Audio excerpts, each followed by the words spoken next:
by a couple of Catholic priests, Father Tom Murphy and Father Jack Real. St. Joseph and Sacred Heart came together, along with many other activists and laypersons, trying to find a way to solve the problems of the day in the mid-60s. As you know, that race was at the forefront.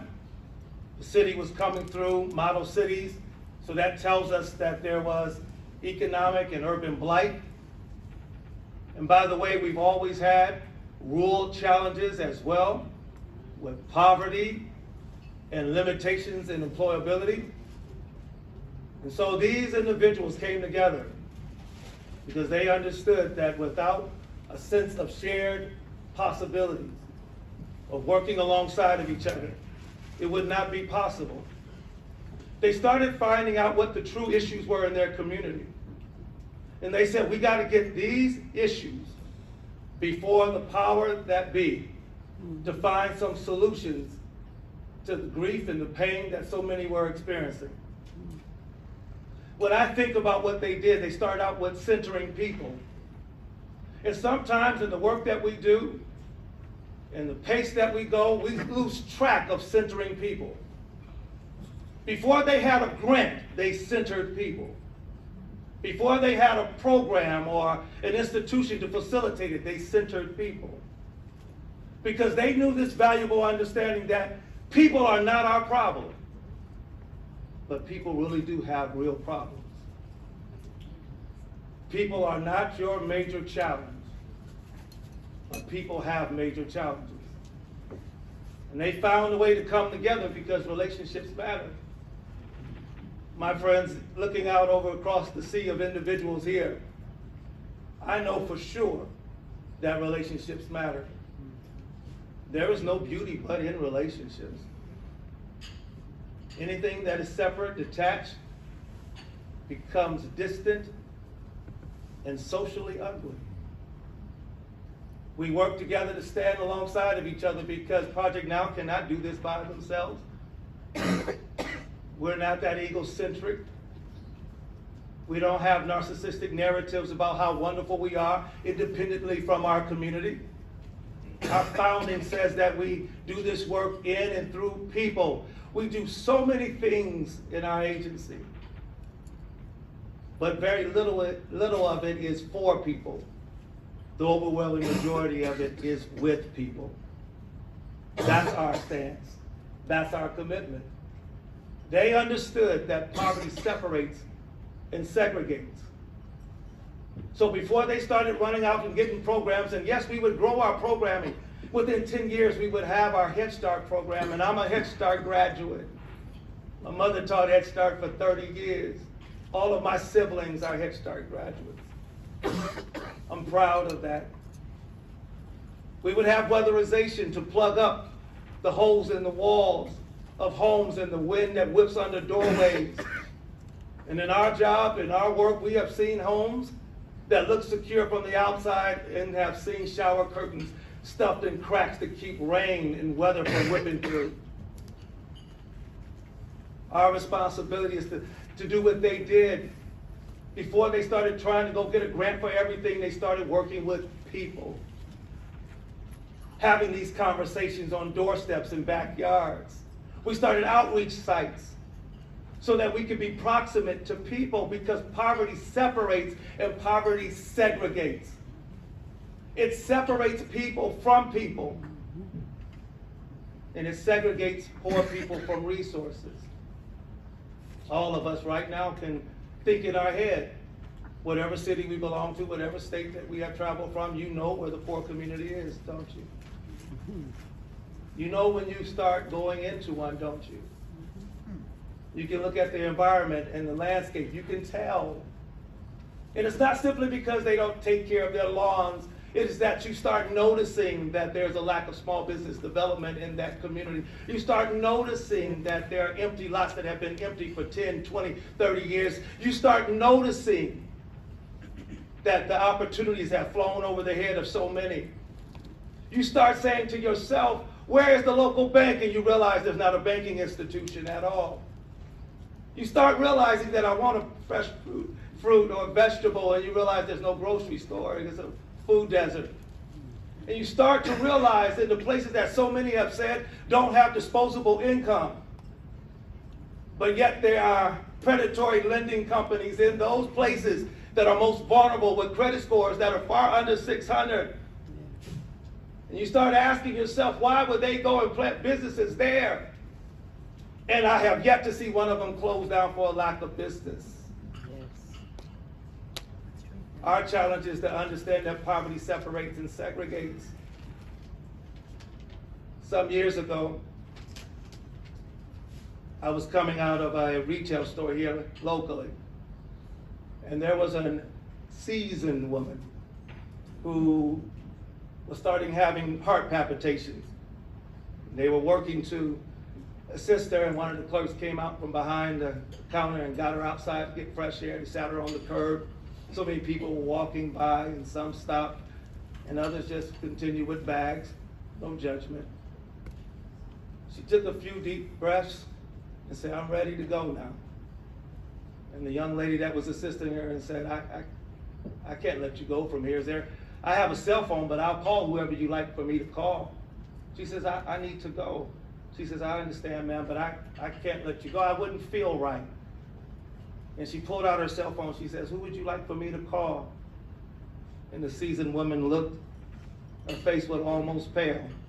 Eyes seemed dilated, looked into nothingness, and whispered these words, there's no one to call. Our work brings people together. I never want it to be said that in our service delivery area, in our bi-state reality, in the work that we do collectively, regionally, and statewide, I never want it to be said on our watch that there was no one to call. And by the showing of who we are today and all of our friends, I know that there will always be someone to call because we care about people, that we would assume more responsibility.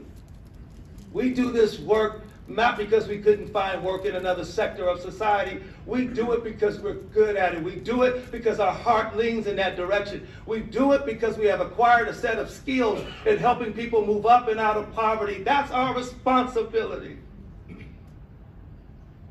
And so we've all come.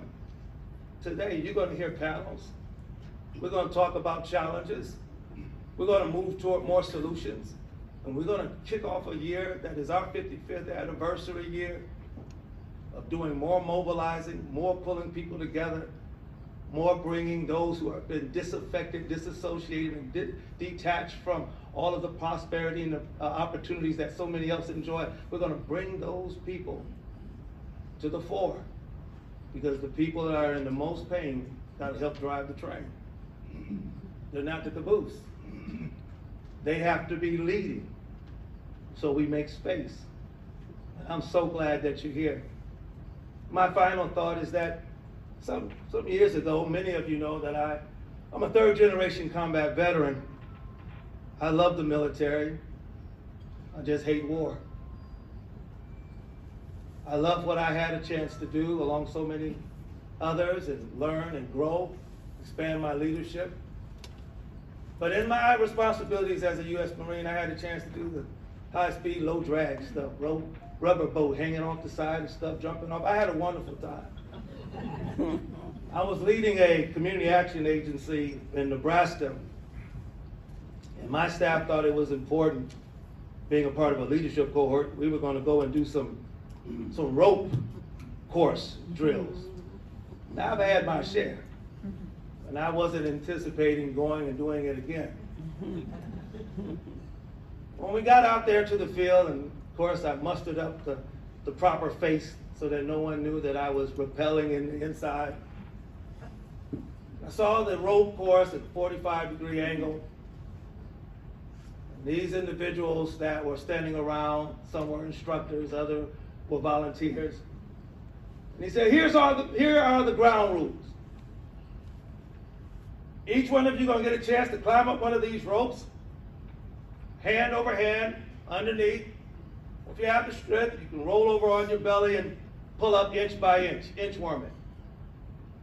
And if you get caught there and life becomes tough for you up there, your grip begins to slip, don't worry, because everybody else below has this net.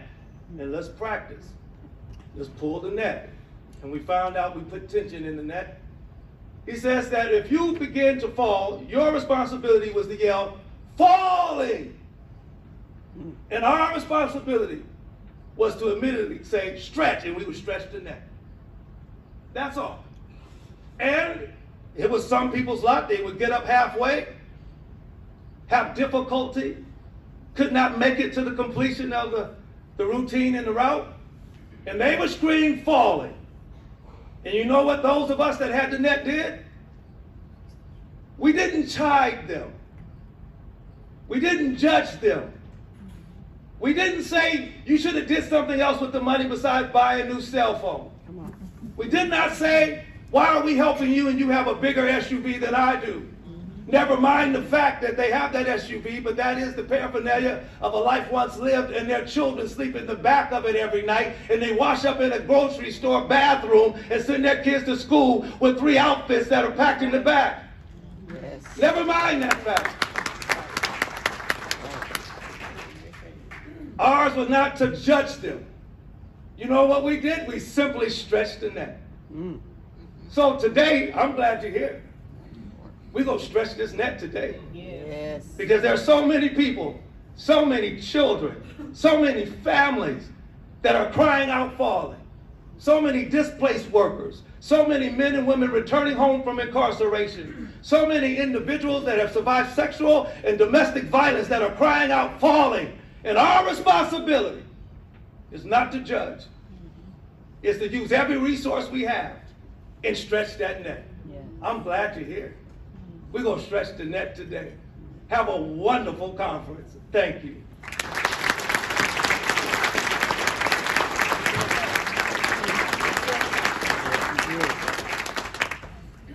We're going to move with dispatch. We have a couple of things to say. Our sponsors have been wonderful.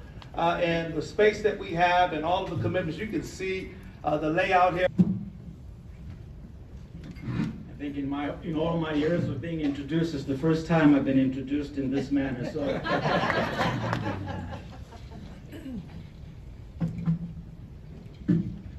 well, to the Project Now Community Action Agency Board of Directors, to the Chair, Kathy Bizarri, Executive Director, Reverend Dwight Ford, to the staff, key partners, ladies and gentlemen.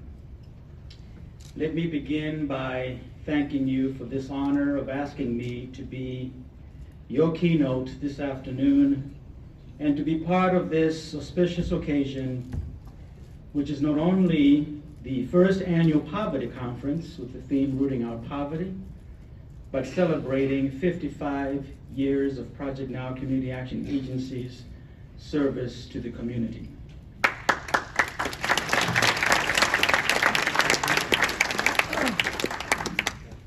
I am indeed humbled and have been asked to be the keynote for a much-needed conference on poverty. I am humbled because I'm not some renowned expert on poverty. I am but an ordinary person who has been blessed to serve those who find themselves at the economic and social margins of our society. I was born and raised in Malawi, in Southeast Africa, which is one of the most impoverished countries in the world. 48 years ago, I began my elementary school education learning the alphabet under a tree. Those were indeed my formative years when I was taught to appreciate the value of education. And even under those circumstances and that environment, the thirst for learning was unquenchable, and the hopes for the future were limitless. I moved to the United States, escaping a brutal dictatorship and the poverty that has ravaged Malawi for decades. But it's only in America that my story can be told without the license of hyperbole. The story of a young man who came to this country only with a bag of clothes, a few dollars, and the dreams and hopes of defying statistical indicators of life that have overwhelmed the continent of Africa. When I arrived in Springfield more than 30 years ago, I became instantly homeless.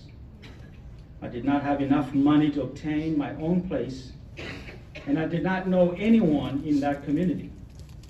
But my story speaks of American compassion, in which a family took me in as one of their own for 4 years and paid for my college education, both at the undergraduate and graduate levels, without asking for anything in return. Without knowing it, they were my community action. And without knowing it, they had embraced an old Southern African philosophy of Ubuntu, which means I am because we are. It is indeed a short miracle that I went from learning under a tree decades ago to holding a PhD. I am humbled that I became the present CEO of the largest anti-poverty network in Illinois 8 short years after moving to this country. And I take none of these blessings for granted, but I believe that we can make the American dream a reality for many in this country when we commit ourselves to rooting out poverty. The title of this conference is indeed befitting, because what we should all be doing in our communities is rooting out poverty and creating opportunities for all to survive, thrive, and prosper in our economy.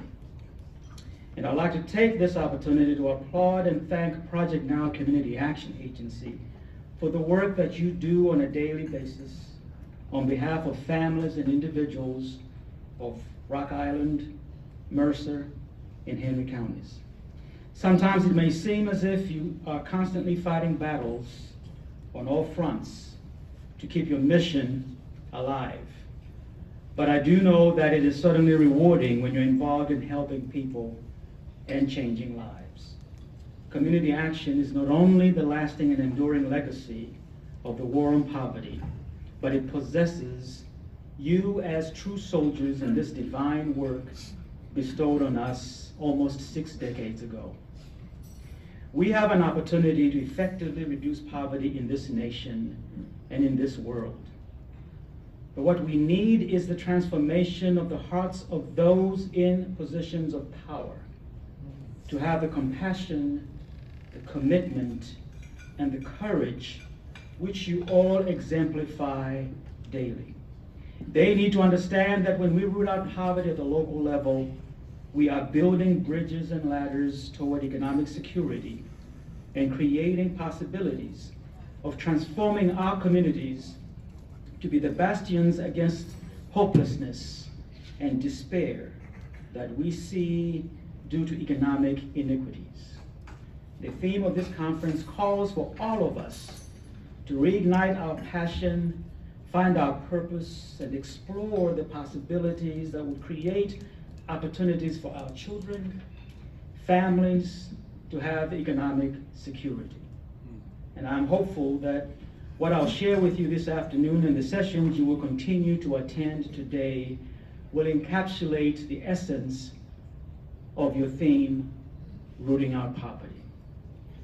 You see, almost 60 years have now passed since the Economic Opportunity Act was signed and a national network of community action agencies was founded.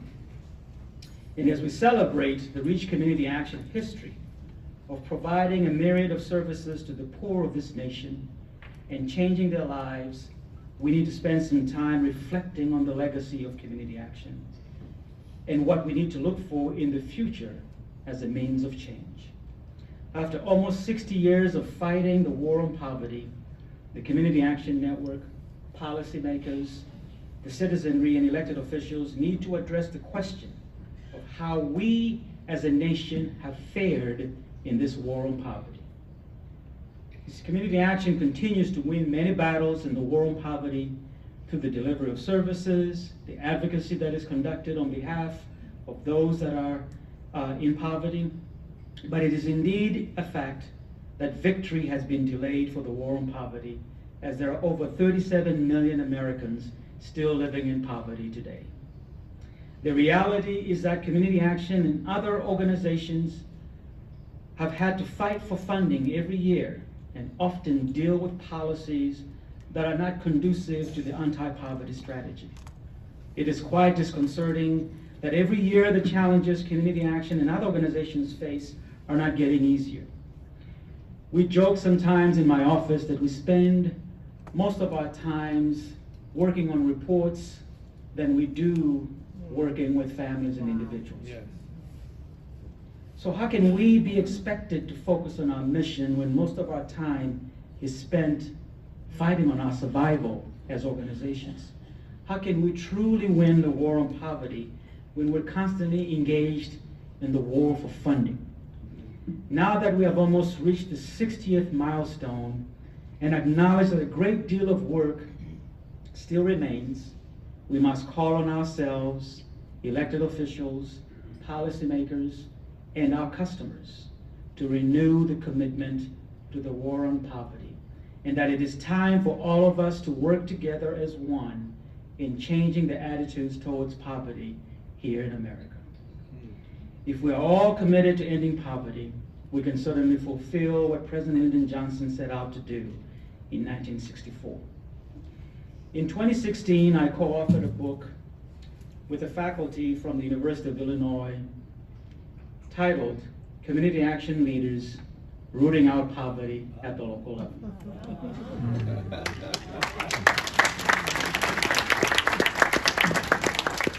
We wrote this book because at the time we were witnessing many leaders retiring from community action and leaving the movement with a big void of institutional knowledge on how to effectively address poverty at the local level. The book is part of a series sponsored by the American Society for Public Administration, because we believe that it was important to not only share community action's leadership experience, but to use the book to inform today's community action leaders on what it takes to build organizational resiliency. Our research was conducted in Region 5, which consists of Illinois, Indiana, Michigan, Minnesota, Ohio, and Wisconsin. We interviewed over 50 directors, and we tell their stories in the book. There are more lessons that can be drawn from the book, but I thought I would share some of the key lessons here today. First has to do with entrepreneurship. We need to use budget cuts and the change in public attitudes at poverty as the impetus to develop a new strategic plan to look beyond traditional public sector funding and to engage the private sector to not only promote the self-sufficiency of low-income individuals, but the self-sufficiency of community action agencies. We should respond to this environment of fiscal uncertainty by taking proactive steps to develop sound approaches in securing new monetary resources for our organizations. Fund development could entail everything from fundraising, special events, pursuing grants from non-traditional funders, and developing social enterprise businesses. We need to make a significant change in how we view the funding that primarily goes to community action agencies, which is the Community Services Block Grant, as well as the other funding that we receive. We must start to look at our core funding as investment capital and start generating reasonable return on that investment in terms of achieving self-sufficiency, both for our clients as well as for our agencies. This thrust will lead to the broadening of public and business support for many of our agencies across this country. Where once community action agencies were perhaps an anathema to some in the local business community, we should be perceived as an asset to the community.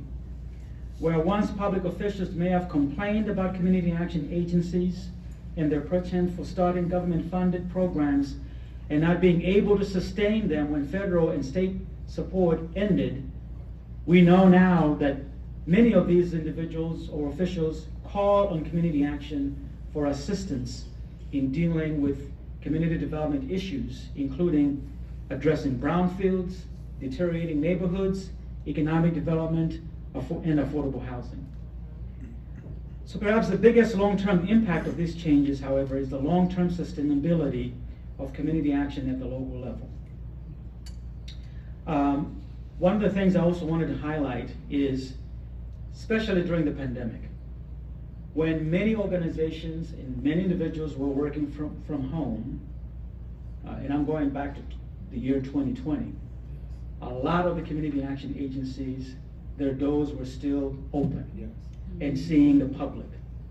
Much at the risk of their own lives, many of our staff were meeting, seeing the public one-on-one when there were no vaccines. And if you recall, there was a period of time when you couldn't even get masks. You had to make your own masks, or but our staff, and I must commend Project Now Community Action Agency staff, as well as staff of all the community action agencies, that put their community first before themselves.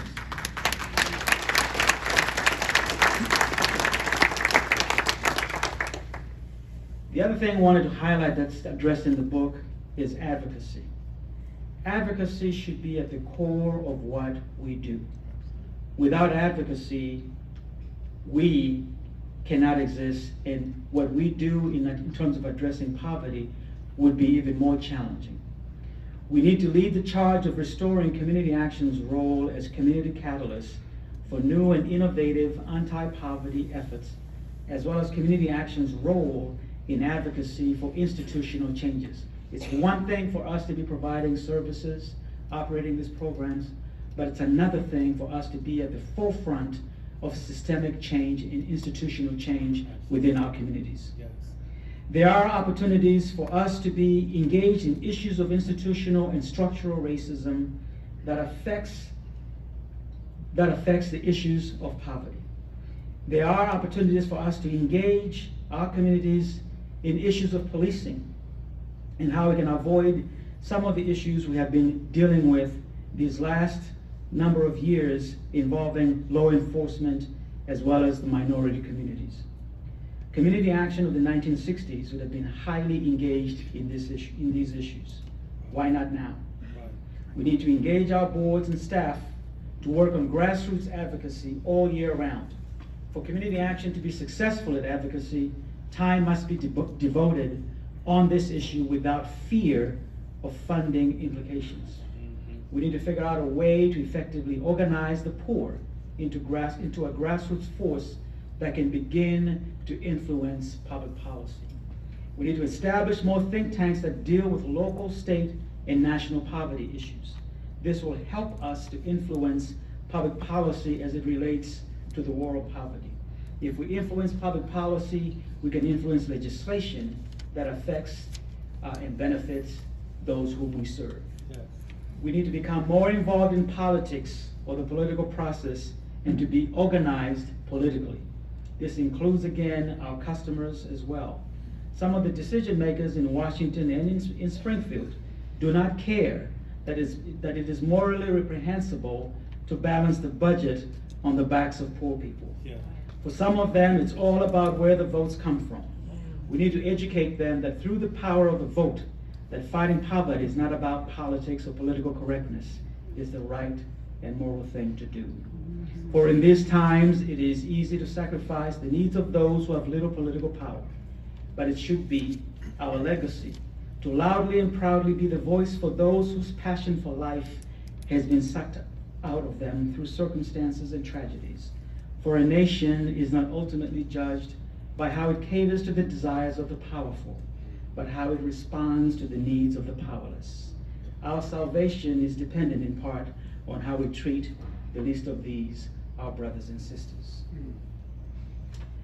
Nelson Mandela said, like slavery and apartheid, poverty is not natural. It is man-made, and it can be overcome and eradicated by the actions of human beings. And overcoming poverty is not a gesture of charity. It is an act of justice. It is the protection of a fundamental human right, the right to dignity and a decent life. And while poverty persists, there is no true freedom. So my question is, what are you and I doing for others? Where are today's dreamers and social activists when we still have stomach-churning headlines every time we turn on the news? Where are today's economic justice activists to join us in this fight when we have homelessness and child hunger as statistical indicators of life? Where are today's unifiers when it seems we are diverging and not converging as a society?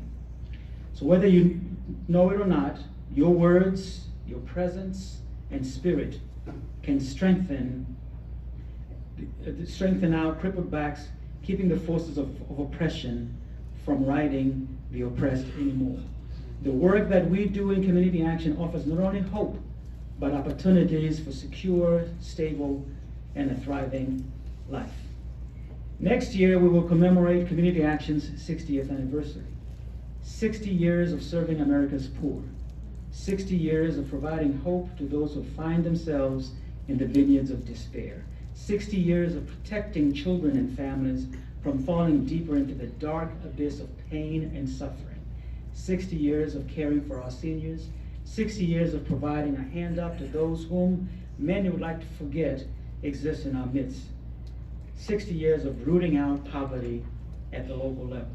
We are often the last resort many families have when they need help. In many small communities, we're the only ones families in need can go to for assistance.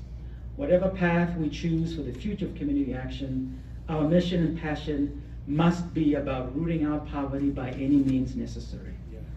How we do that may change over time, but we will not forsake being the sanctuary for the poor, the oasis of hope and kindness in a desert of solitude, the beacon of light leading the way to social and economic justice.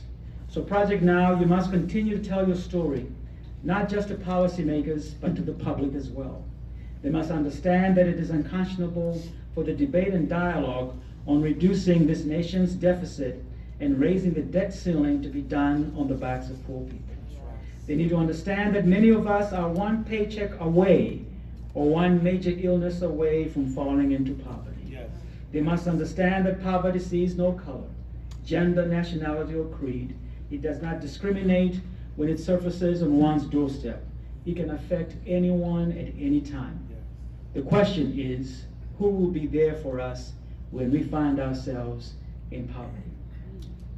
We must engage each other on addressing the root causes of poverty. We must address both personal poverty and institutional poverty. We can now proudly say we have addressed our economic woes when millions of Americans are still in poverty. Progress in economic improvement should not only be measured by how many jobs have been created, it should also be measured based on how much poverty has been reduced. That's right. In closing, I'd like to leave you with a quote from one of my heroes. His name was Captain Thomas Sankara, and he was president of a small country in Africa called Burkina Faso. I remember seeing Captain Thomas Sankara when he came to Zimbabwe, and I was attending high school there at the time, attending the Non-Aligned Summit. He was about 32 years old, and he had taken over the country through a military coup. But what drew me to Captain Thomas Sankara is what he stood for. He stood for those that had been oppressed for many years, those who were in poverty, and especially women in that society. He was a revolutionary who, unfortunately, his life was ended with an assassination. But he was assassinated because of what he stood for. He fought for both social and economic justice. And as I said, he had embarked on a mission to fight poverty by empowering the very poor and women who had historically and culturally been oppressed. And here's what he said: I would like to leave behind me the conviction that if we maintain a certain amount of caution and organization, we deserve victory. You cannot carry out fundamental change without a certain amount of madness. In this case, it comes from nonconformity. The courage to turn your back on the old formulas. The courage to invent the future. It took madmen of yesterday for us to be able to act with extreme clarity today. I want to be one of those madmen. We must dare to invent the future. Thank you so much. Yeah.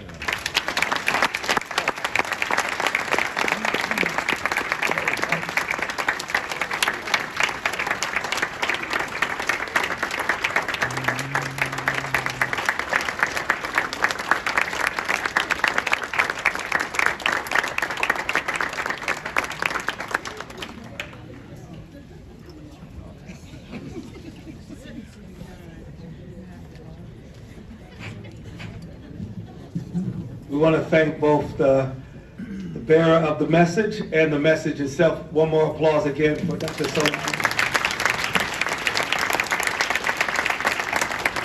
We've had a wonderful day today. We've had a chance to exchange and to come together to find new friends and to renew friendships from old. Our truth is that we're always thinking about what is next and what is left yet for us to do. I ask that we would ground ourselves into 3 local commitments, that we would always think what we can do personally as a form of personal responsibility. Everywhere I go, people ask me, what are poor people doing for themselves? They're doing mostly the things that you do for yourself. They're making decisions, trying to figure out life. All of us need to understand personal responsibility is beyond those that are impacted by poverty. It starts there. It just doesn't finish there. All of us have a part to play. The other side of that is that we need more public will. We find a way to create more spaces, book clubs, discussion groups, focus groups, learning communities. I find a way to create a local will that says this is unacceptable. It breaks my heart to know that the same places I grew up in, regardless of the city in the Quad Cities, and I've been privileged to live in every one of the cities within the Quad Cities area. The same places that were impoverished when I was a child are the same places that are impoverished today. We end up treating poverty as if it is a bad house guest that puts its feet up on the table, won't turn the television off when they're finished, or leaves the refrigerator door open. We need to get some type of moral indignation that simply says that poverty is unacceptable and it must be evicted.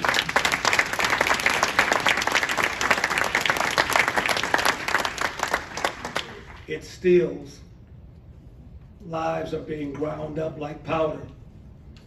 Dreams are wasting away. And then finally, if we can get more localized, better public policy where needed, we can open up the tributary. We can advance another demographic up the scales. So many people ask me, why don't poor people see more for themselves? Well, I tell you, if you've been born and reared in the socioeconomic basement of the American dream, your head would hang low as well. If all you had was the porthole vision that is sub-level, and all you saw were the footsteps of everyone else walking to their dreams, their destinations, or maybe you just heard the celebrations on the floor above you of graduations and home ownership and opportunities and starting local businesses, I believe your head and my head would hang low as well. What changes the view of an individual is both mentally and physically. If we can get more people to the balcony of tomorrow's opportunity, I guarantee you they'll be able to see more for themselves and their families. So our work is still ever before us. The poverty that's before us doesn't have to be. I'm clergy, and there are a number of people that oftentimes bring scripture to me, and they say, well, even Jesus said the poor will be with you always. And I said he did say it, but he's quoting Deuteronomy, the 15th chapter, verse 11. It said, the poor will be with you always, therefore open wide your hand and give to them without restraint.